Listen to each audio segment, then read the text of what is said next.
أعوذ بالله من الشيطان الرجيم.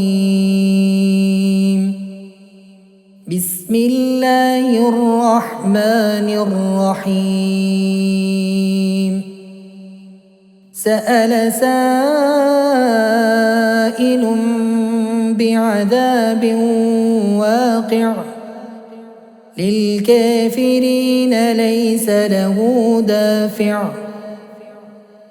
من الله ذي المعارج. يعرج الملائكة والروح إليه في يوم كان مقداره 50,000 سنة فاصبر صبرا جميلا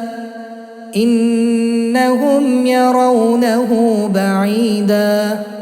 ونريه قريبا يوم تكون السماء كالمهل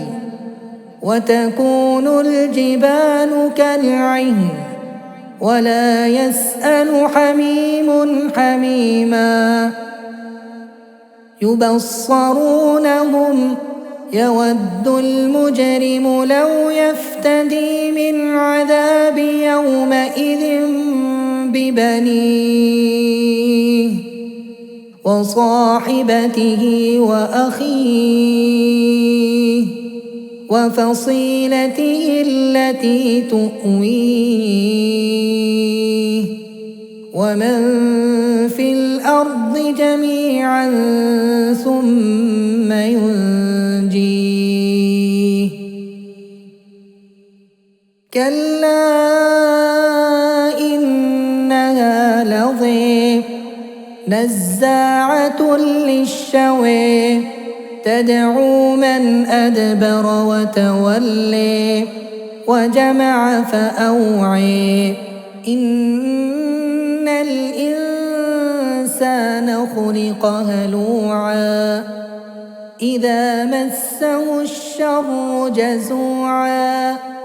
وإذا مسه الخير منوعا إلا المصلين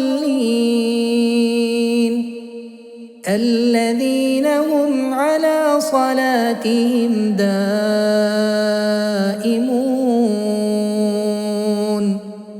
والذين في أموالهم حق معلوم للسائل والمحروم والذين يصدقون بيوم الدين والذين هم من عذاب ربهم مشفقون إن عذاب ربهم غير مأمون والذين هم لفروجهم حافظون إلا على أزواجهم أو ما ملكت أيمانهم فإنهم غير ملومين فمن ابتغي وراء ذلك فأولئك هم العادون والذين هم لأماناتهم وعهدهم راعون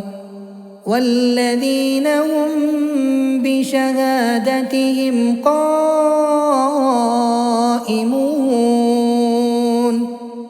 والذين هم على صلاتهم يحافظون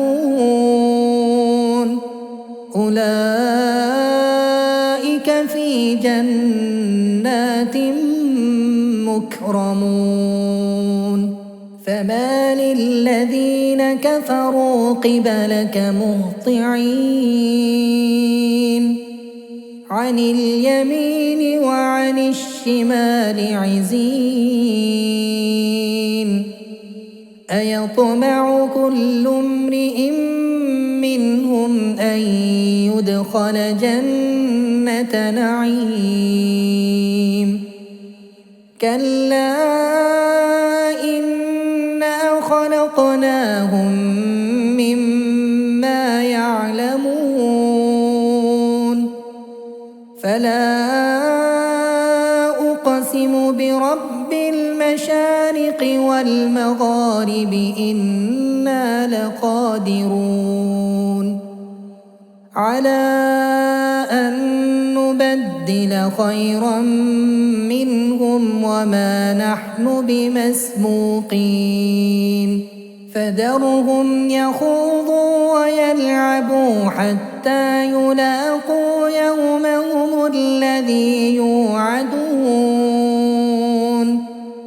يوم يخرجون من الأجداث سراعا